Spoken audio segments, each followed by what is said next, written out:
Greetings. This is Nicholas Levenstein with the Windy City Wander Dad podcast.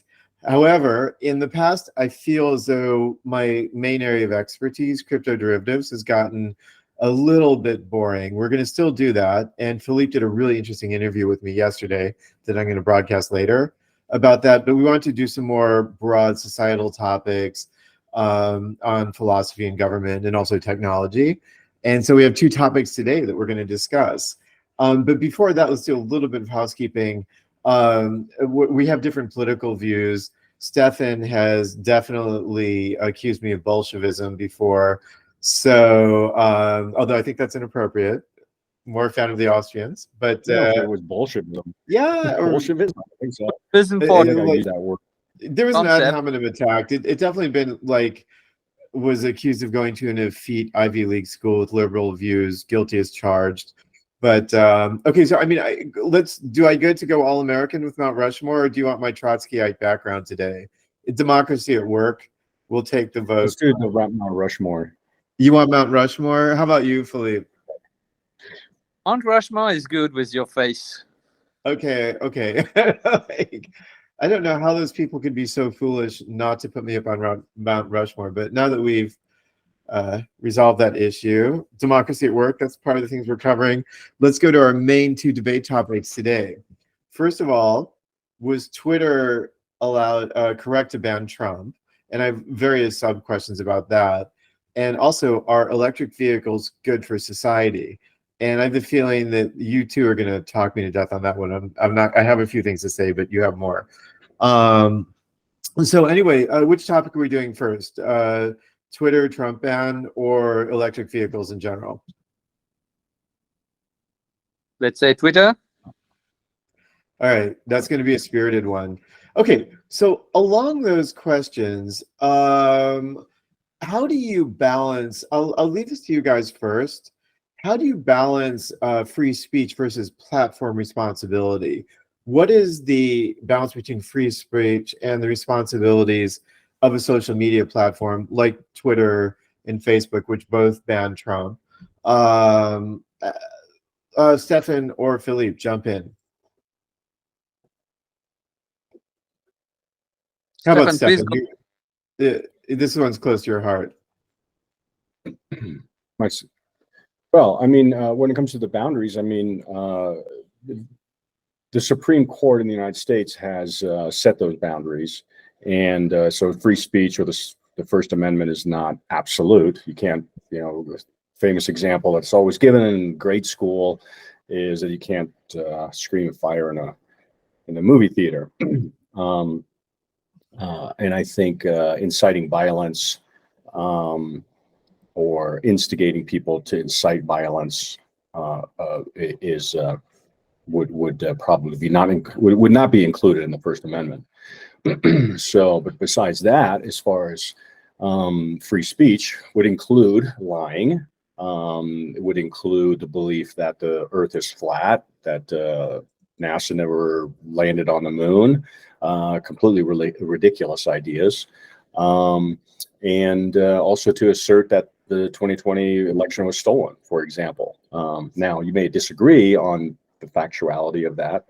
Some people disagree, but even if it is untrue, it's still protected speech. And a free society, an absolute requirement for the maintaining of a free society in the United States is to maintain free speech, and the platforms having basically a monopoly in that particular space, that they have a what do you call it, the commons, so to speak, have a responsibility to maintain that arena of free speech, which was abdicated, and it necessitated Elon Musk to purchase Twitter for $44 billion, which is something he didn't want to do, but he did it because he felt it was, he did it basically for the benefit of American freedom, and I applaud him for that. And so that is, my position on free speech. Philippe has a more international view on it. I actually want to respond to one nuance that I think is missed in this debate, and I want to go transcend the issue of whether this is relevant to social media platforms or newspapers, for example. Um, what I want to say about this is that specifically with the American view of it, I think there's a subtlety that's often missed here. If you read the Second Amendment, it says, oh, sorry, the First Amendment, forgive me. It says Congress shall make no law respecting the establishment of religion or prohibiting the exercise of free speech thereof. Okay. But then it also says, it remarks specifically or of the press. So I think you're allowed to be read in the law in the United States and have an opinion. I mean, Abraham Lincoln never went to law school, but was arguably a great jurist. And what I would say in this case is that specifically with regard to Trump and Twitter and the debate, were they right or not? You definitely, like, Trump was okay legally, constitutionally, getting up on January 6th or 7th, and either exercising free speech, or some people would argue inciting a riot, or whatever he did. He's allowed to do that on a soapbox. What is not necessary is for a private media platform, as was owned by Benjamin Franklin, or now by Elon Musk, or the people who own the New York Times and Wall Street Journal. Like, they don't have to promote speech that they don't agree with. I think it was quite deliberately and intelligently delegated, delegated to the press by the founding fathers. And I think, actually, again, with respect to Abraham Lincoln, he actually owned a newspaper. No, I'm sorry. Benjamin Franklin owned a newspaper and was famous in the book The First American for trying to balance competing views on a variety of topics in that newspaper. So anyway, I just want to say that in this case, I think Trump is, I'll agree with Stefan that, or what I think you're implying, that Twitter is better for allowing diverse views, but they were certainly in their rights and correct to exercise basically some sort of editorial view that Trump's speech was speech that shouldn't be promoted. That was exactly what the First Amendment had in mind. So that was my main contribution to it, and I'll let Philippe speak in on this. Okay. Nicholas, first I would like to react to your comments. Can we treat the social media like a news outlet? I'm not sure about that. The people commenting are free to comment, and they are not journalists as such. So it's a bit tricky, because probably it's also not the same legal treatment if you consider social media like a news outlet, or like just a channel for free expression. So I'm not neither American nor legal expert, but I would point it out that it's certainly here a legal issue on how Twitter or any other social platform should be treated in that regard. So I would be careful on that point. At least I would raise the question. Now, as you mentioned, my point of view is not the one of a US citizen.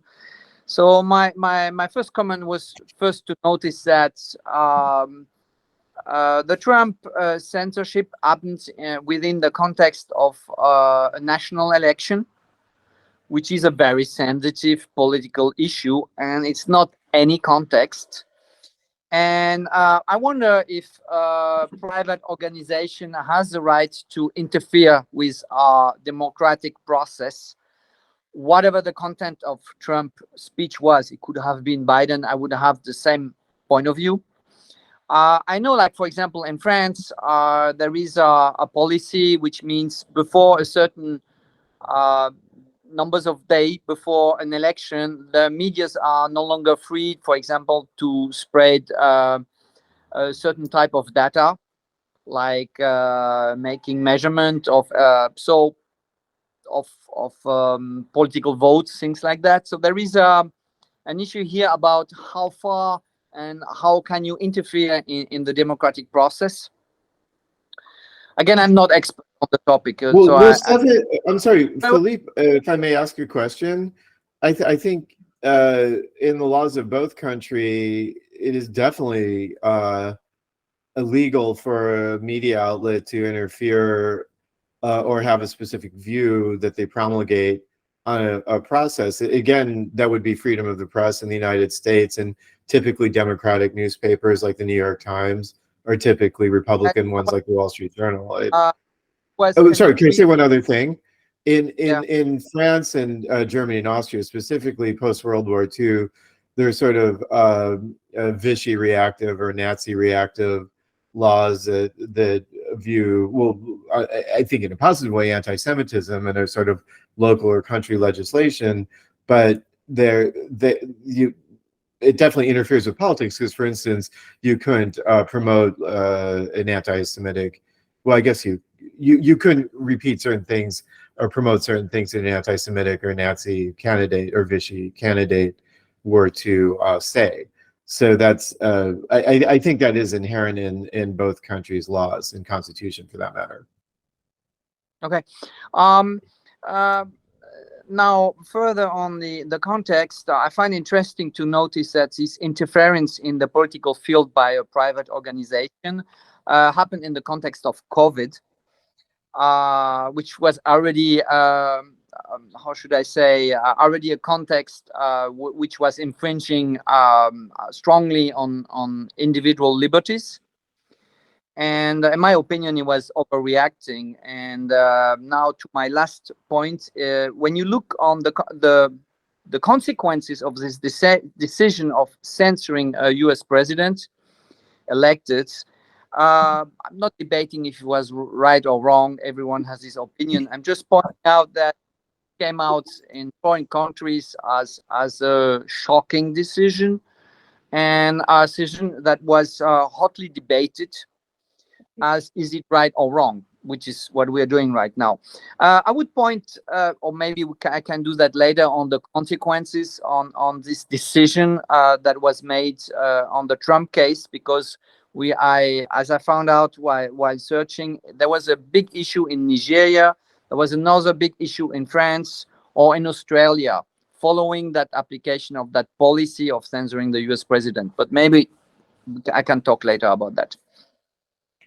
Well, I would say, I mean, it's definitely a societal issue that these platforms have just gained an incredible amount of power and influence in a decade. But I still would go back to principles, and the one I know is obviously U.S. Constitution, but their behavior would be allowed under those principles. But actually, as someone with a very strong opinion, but that's not the question, right? Because the question is not about whether the technicalities of the legality of it. The question is that, were you okay with it? And you were okay with it. You thought that Twitter made the right decision, yes, irrespective. Yeah, and that's where I have a disagreement with, and that's where I find it shocking that somebody who graduated from Yale, I mean, if you would have graduated from Yale last year, I could maybe understand that position.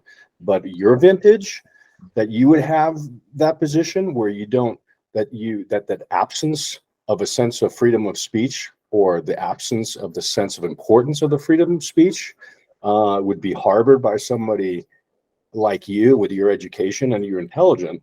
As an American, as a foreigner, I could maybe even understand, but as an American with the highest education would have that ambivalence about the First Amendment was shocking to me. Well, so I would just I need to make two major points here. One is that it is an ambivalence. I've read the First Amendment. I put it up, and I can revisit the clause to which I think is applicable here. And so we're not discussing the legality of it. We're not discussing the legality of it. We're discussing on whether it was if the principle of free speech is important, okay, then you can't be okay with Twitter taking Trump off the platform. Well, the principle that I'd like to say here is that the freedom that is specifically, there are two freedoms that are discussed here. One is public assembly. Anybody can get on a soapbox and speak, but also freedom of the press. And in my mind, symbolically, Twitter is a press here. Not only did I agree with their short-term decision, but also I I believe that the Constitution really entails them to act freely without restrictive laws by Congress. Well, if it was the New York Times, if Twitter is the New York Times, I would agree with you.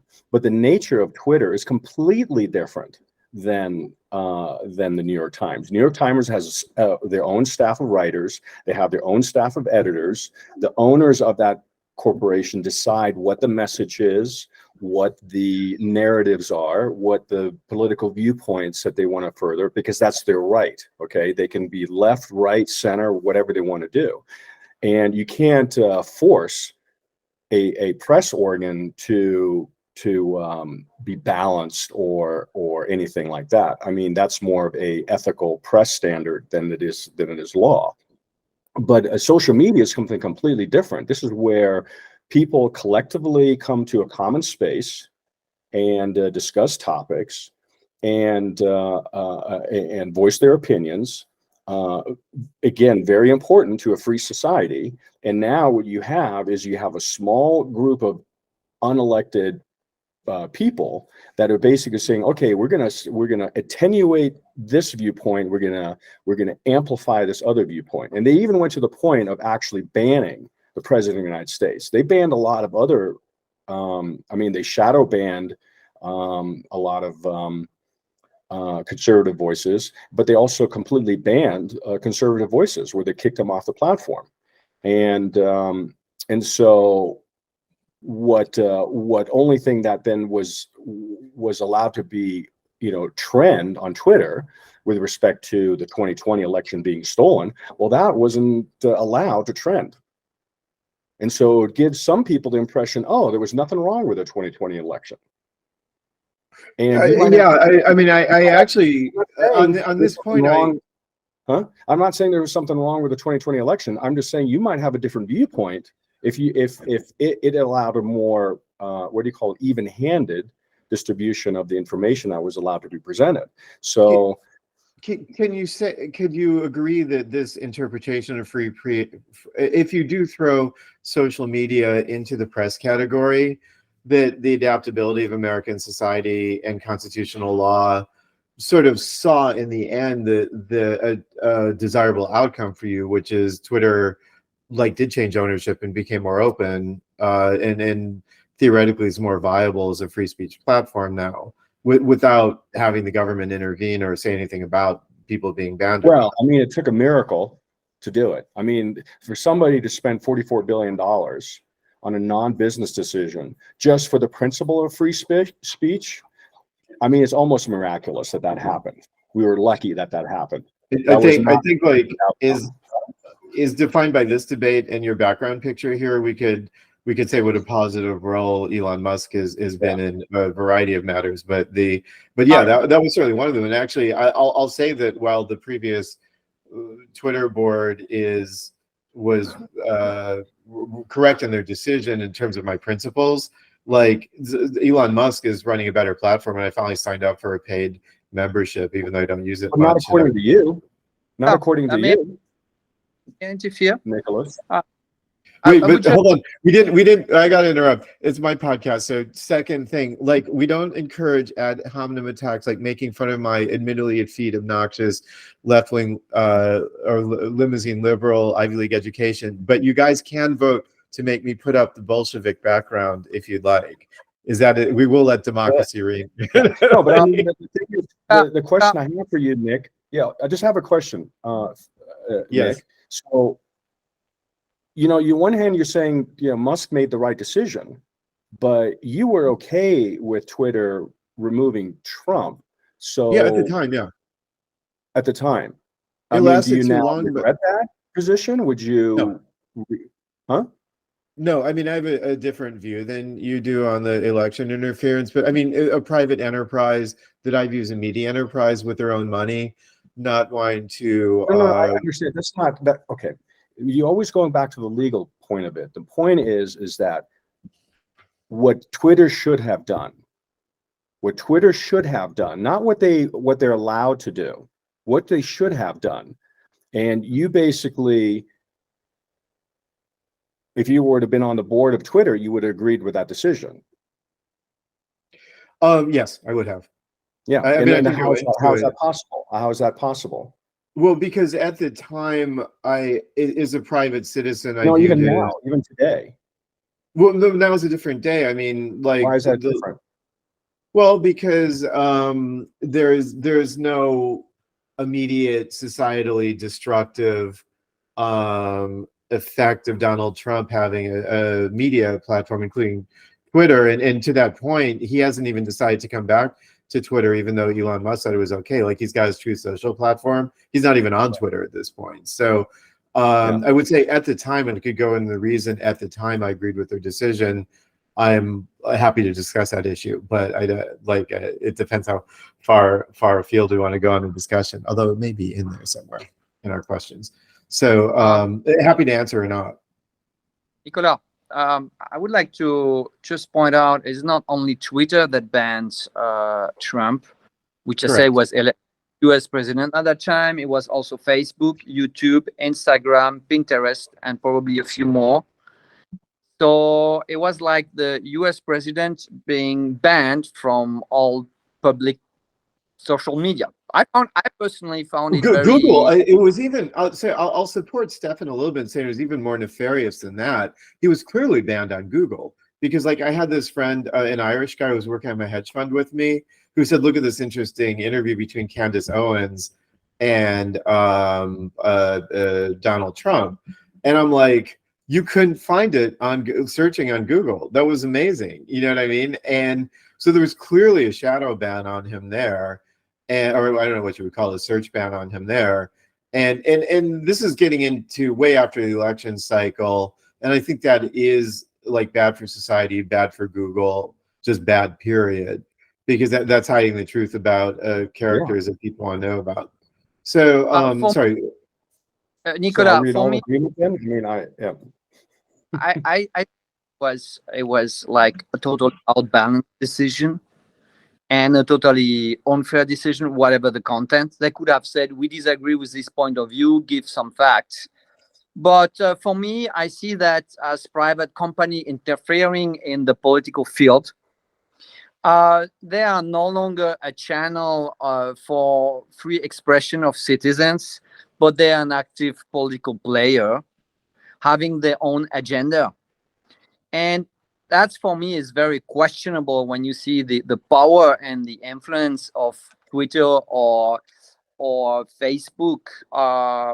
And I think it's the fact that Elon Musk bought Twitter is not solving the issue. I think the issue is deeper than that. Again, when you buy a news outlet, the political opinion of that news outlet. So if you want to get influenced by it or not, you choose it.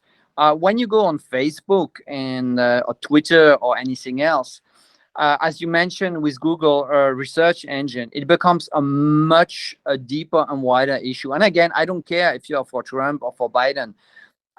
They play basically with the rules of the games. They're not only playing the games of a news outlet saying we want Biden elected or we want Trump elected. They are basically twisting the entire political game. And if you remember, there was this accusation of the Russian having influenced the US election. I mean, what? I don't know if the Russian did it or not, and I don't care. No, they didn't. The way the social media platform influence the political games, for me, is terrible for you and for the U.S. democracy. And he had he had a big impact in foreign countries too, because in foreign countries, like for example in 21. Twitter censored the Nigerian president and got banned from the country for that. Like in when was it? I think it was in. I sent you the news outlets. They interfered. They censored French. Like in Nigeria, they were quote as neo-colonialist approach Twitter. Then it was Facebook that censored French politician. And that was a scandal too in France, because that was like a foreign media interfering in the French political debates. And in Australia, it went even worse. In 23, there was a scandal that the fact checking was financed by a foreign organization, and they were twisting the debate even more. So I give you 3 countries, Australia, France, and Nigeria, where this policy of interfering in the political debate were major issues by foreign social media platform, means foreign organization, foreign businesses. And I think that major issue, it cannot be just focused on Trump or Biden in 2020. It's a major issue in the political life of any country. And you cannot, I'm just finished. I'm personally very shocked that something like that was possible in the US election. And I understand it as being in the context of the COVID, which I think was like very special context. But still, I'm completely shocked as a French person that the US political system agreed to that. I'm finished with my comment. I have one remark, but Stefan, did you want to say anything? Yeah, I mean, like I said, I'm somewhat, and I told you this before. I'm disappointed that you were okay with that as an American that you would have. I mean, I'm an American now, but I grew up in Germany. Got my education through an American educational system, but I grew up in Germany, and the freedom of speech. I mean, to me, that is an absolutely fundamental aspect of the importance of America and its freedom and its ability to thrive. And that you were okay that they were banning the former president of the United States. I mean, that's, I mean. Well, okay, so hold on. We're coming up with before, but one more thing I wanted to point out, because you always like to hide behind this, that they were the Twitters like the press. So Section 230, that's from 47 United States Code, where basically Congress, this is from the the EFF, Electronic Frontier Foundation. Mm-hmm. Congress recognized that for user speech to thrive on the internet, it had to protect the services that power user speech. That is why the Congress passed a law, Section 230, originally part of the Communication Decency Act, that protects Americans' freedom of expression online by protecting the intermediaries as well we all rely on. It states, no provider or user of an interactive computer service shall be treated as a publisher or speaker of any information provided by another information content provider. That's 47 United States Code, Section 230, C1. So basically, Section 230 embodies the principle that we should all be responsible for our own action and statements online, but generally not those of others. The law prevents most civil suit against users or services that are based on what others say. So basically, one of the reasons that was passed, because there was a SIPA, I think, or some other law that was proposed back in the early 2000s, where basically content providers like Twitter or YouTube or any internet service provider could be held liable for what other people posted on that medium. So let's say I posted something libelous about somebody else on Twitter. Well, then they could go after Twitter. Well, that basically would make a business plan or any startup non-viable. So that was part of Section 230. But the important part is that Section 230 basically says they're not a publisher, meaning they can't provide editorial content. And now, we found out that the government, through the Twitter files, after Elon Musk acquired Twitter, and we never would have found this out. Everybody in the conservative realm knew this, that there was shadow banning. It was considered a conspiracy theory, but we found out that 3-letter agencies were actually colluding with these social media companies to suppress speech. put the Yeah, the indeed they did. I mean, I don't have that much to add to what you just said, but I did read Elon Musk's biography by Walter Isaacson. And apparently Musk just fired, it was the FBI general counsel or something on the spot when he found out about that. So I mean, it was a serious issue. Okay, I have 3 points to make, but I don't want our first segment to take forever. But can I respond to a few things? I mean, I would think from a practical standpoint, again, social media is an amazing innovation. But I would say the law you cite, how different is it really than just like the New York Times quoting Nick Levenstein and saying the world is flat? And hey, we didn't say the world was flat. He said it was flat. You know what I mean? For common citizen, not a lawyer, to me, it doesn't seem that different. And by the way, I was in a huge legal brouhaha. I don't know if you Google my name up, where like this is not as glamorous, but an auto dealer. We finance auto dealerships around the country with a company I used to run, and I got accused of a repossession rampage, which is a whole bunch of completely 100% false stuff was said about me in Tennessee. We're in San Francisco, but like my phone was ringing off the hook. But it was the same thing. All the newspaper people were just saying that. So and so said this, and it was just absolute lies. They could have, like, I told them I'm not going to comment on this, but look up the court documents. It's just not true. He didn't file any suit in this county and stuff like that, and blah blah blah. But anyway, I'm saying it was the same thing you're complaining about in a more primitive format, and so I don't think this is necessarily a new phenomenon. I think it is a new law, and you were right about that. The other thing I was going to say is I don't want to like take the. I think the debate topic was Twitter right in doing it. I could explain my personal views as American why they're right in doing it, but it may be boring from this for this debate. Should I continue? Because you wanted. Well, no, we're not making a legal argument. Again, we're not making. I'm not making a legal argument at all. Okay, then go ahead. Yeah. Okay, so I mean, like, my view is, I guess I'm going back to legal argument, but you said one restriction is, you said at the beginning of the podcast, is like screaming fire in a crowded theater. You're not supposed to do that, right?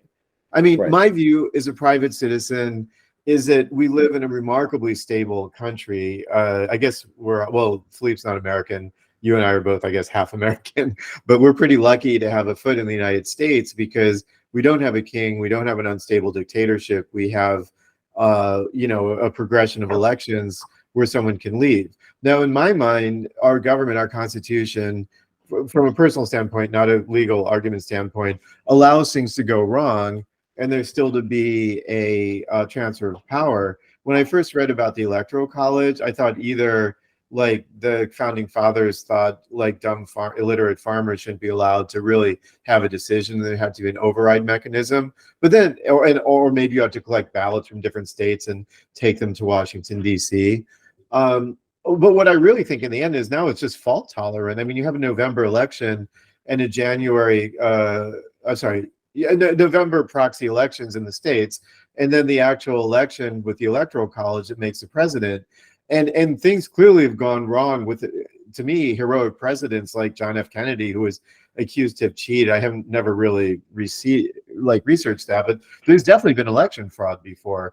But the main thing is, I mean, it's a historical fact that John. I'm not Kennedy, debating it. All I'm just saying is that the peaceful and smooth transition of power is more important than the allegations or reality of electoral fraud in a given election system. Because even here we have a desirable outcome where, to me, it looks like Donald Trump's going to. Well, I'm sorry, it's not, for me, it's not desirable, but it looks like he's going to become president again, and he didn't. It's not over his term limit, and he can come back.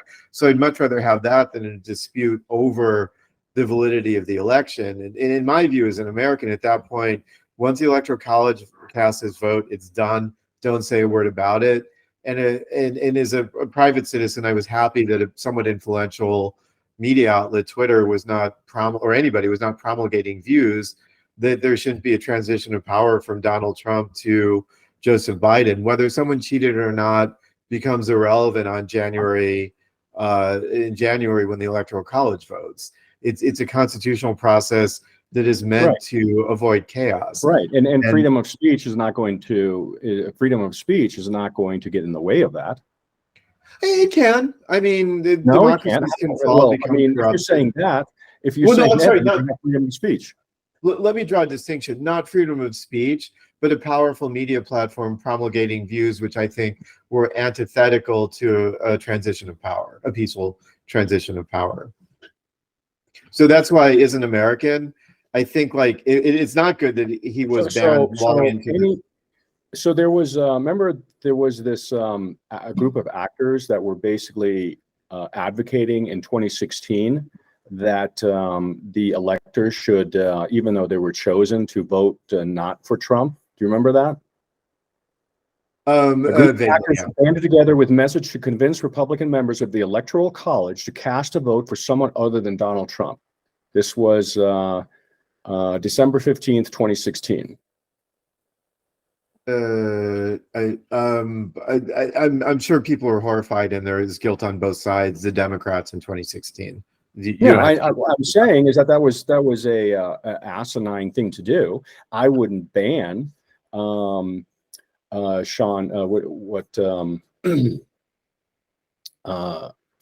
I wouldn't ban those actors from social media for forever because of that. But that's what happened, and the thing is that when you are advocating for your position, when you believe that election fraud happened, you should be given every avenue legally to challenge it, and in the public forum to challenge it. At the end of the day, Congress has processes in place to make sure that transition happens. There was never ever an advocacy to say, let's go overthrow the government. They cheated. That was never on the table. The only person who said anything close to that was Ray Epps, who got a misdemeanor charge. But no one, including Trump, ever said that. I mean, here's simply where we're gonna. I'm sorry, I'm not going to debate whether what you say is true or not. All I'm going to debate is I think there's a very intelligent anti-democratic process where the anti-democratic process. Yeah. I mean, the Electoral College is inherently anti-democratic, but preserves the voice of the people through an electoral government that's more stable, in my opinion. So, I mean, the Democrats want to get rid of the electoral college. I don't agree with that. I don't agree. It seems to have saved the country again in 2020. So, I mean, the people that were advocating that was the Democrats or liberal actors. Yeah, I mean, you can have extremely liberal governments and have more democratic rights and just implode. I mean, maybe you're more steeped in German history than I. Maybe Weimar Germany could apply to that, where there weren't anti-democratic overrides. I'm not saying it's right or wrong. I'm just saying in the case of America, like this has served us well, even in electoral periods it could have been considered unjust. And the one before this I would go back to, which was pretty clear cut, was the Kennedy election, even though I would view him as like certainly one of our greatest presidents, if not, the greatest president for saving the world later. But I mean, I think it's historically, it's not disputed that he basically got that presidency through. Oh yeah, it's a joke. I mean, I grew up in Chicago. The cheating that happened in Chicago. That's now vote early and often. Yeah. So, but the point is that just because Nixon said, okay, I'll play, I'll take one for the team, doesn't mean that Trump needs to do that. And he certainly don't want to advocate removing the speech of any fellow American for legal speech. Yeah, I mean, but I wish you would reconsider that. I'll say you're right about. I don't have as positive a view of Donald Trump as I did actually even of Richard Nixon, although the one thing he did that was very bad, or two things. But he did come back 8 years later representing the people and won a fair election.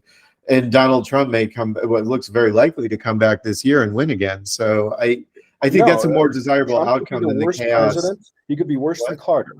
It doesn't matter. You don't take away his speech. No, I was never. Biden is the worst.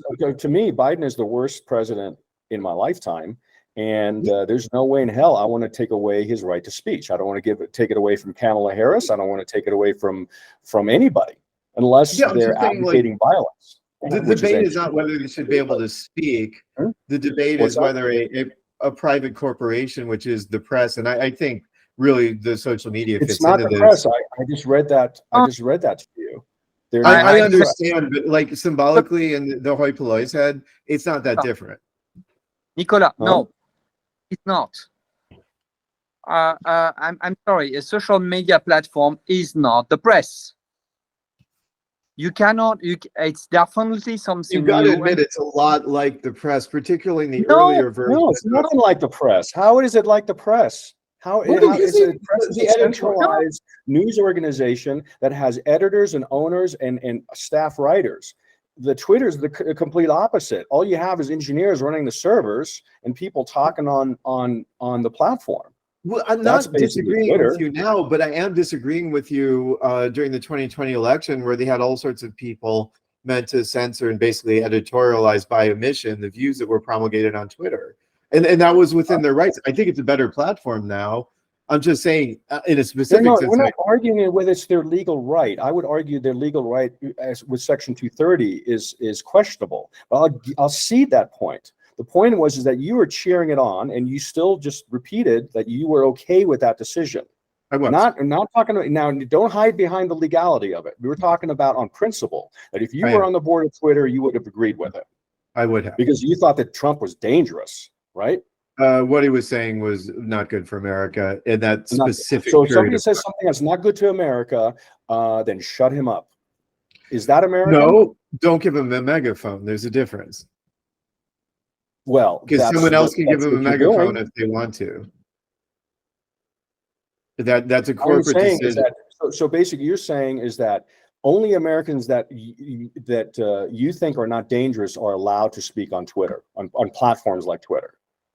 I wouldn't go that far. You were asking, did I agree with their decision? I was a powerless person watching it all, and the answer is yes. At that time, Even at that time, I mean, would you how is that American? I mean, that's not American. Okay, Yeah. okay, please really. say something. I know it's He's American the here, token Frenchman has got the Eiffel Tower there. Let's listen to him. but what about French politics with an American social media platform, or African from any African country like Nigeria, like it happened? Is that okay? I'm sorry, I didn't hear the question. Can you repeat that? Okay? Interferes in Nigerian politics, or that Facebook interferes in French politics because they think it's right or not? Yes. No. I mean, it's up to the French government to decide to block a platform or not. But if you allow a press organization in, they should have autonomy. Organization. Once again, it's not a press organization. I 200% agree with that, because when someone reacts on a social platform like we are doing right now, we are not paid. We are not under the standards of press. It's not the same legal process, and you cannot fuse them as being one. No, you can't give them immunity from a liability and then also consider them as press. That's the whole idea of Section 230. No, no provider or about user of Nigeria or France, but service shall be treated as a publisher. We are not protected as a journalist or at all legally. Whatever we say can be held against us much more than a journalist. We don't have the protection of a journalist at all. No, So can a journalist be held liable? Let me look that up. Could you say that again, please? Can a journalist be held liable? Yeah, no, they can be. Well, for defamation or libel. Yeah. Oh, no, so Absolutely. libel would be for journalists. Yes. Yeah. In fact, the Covington kids sued CNN for like some unknown number, but it's speculated up to between $50 and $200 million that CNN was sued by high school kids because CNN portrayed them as, confronting a Native American, and it turned out it was the other way around. They selectively edited to make it look like, a Hitler Youth, MAGA Hitler Youth, confronting, the Native Americans. It was the complete opposite. I think I read about that. And he successfully sued CNN for that. So yeah, the press can be held liable, but the idea is they basically said, okay, we're going to hold you immune from if somebody says something, about Nick, that he's doing something in the car industry that he's not. Well, you can't hold Twitter liable for that because they're not a publisher. Philippe, I mean, to your point about they don't Nigeria, have editorial control. Okay, but once they start enacting editorial control of who can be and not be on the platform, well, then we're having a problem. And again, as a free society, it is absolutely necessary that we have a platform, and thank God we have it with Twitter right now, the only platform we have right now with Twitter, where we have a common ground where free speech can thrive, and a lot of times it's very uncomfortable. If somebody says I got cheated on the election, like the Hillary Clinton did, it's very uncomfortable. But we can't shut her up. We can't silence her. Interesting. Okay. All right. Well, listen. This has been. I suggest we wrap this up because we run out of time. Well, we can make it as long as we want, but I think we've gone on for almost 45 minutes, and it will be an interesting debate for many people, and we may wear out the welcome mat. So I can respond to Philippe's. Let's democracy at work. We either respond. Let me table 3 proposals. One is I respond now to Philippe's comments about Nigeria. Number 2, we comment on that another day, or 3, we just move on to electric cars on the next podcast, which I say should be in 2 weeks or 2 days. Sorry. Yeah, I think go ahead. I think we'll table the electric cars for another day.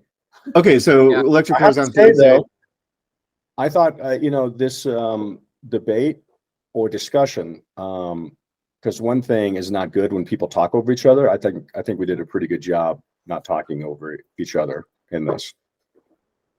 You and I mixed it up a little, but I'm okay with that. Yeah.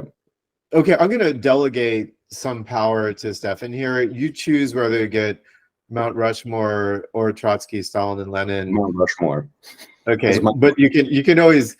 I know it's the worst insult for you, so you can push me back to Trotsky. I don't like reminders of 100 million people dying from an ideology that didn't have to. They're very bad men. Although Trotsky did have good clothing, I'll give him that. Anyway. Yes. Okay. All right. So shall we say Avida and Aviento and Sia and pick this up another day? Sure. Okay. Cool. I'm gonna kill the recording, but we'll have a follow up. Bonjour, Philippe. Good talking to you, Nick. Tak, Steven. Okay. See ya. Bye.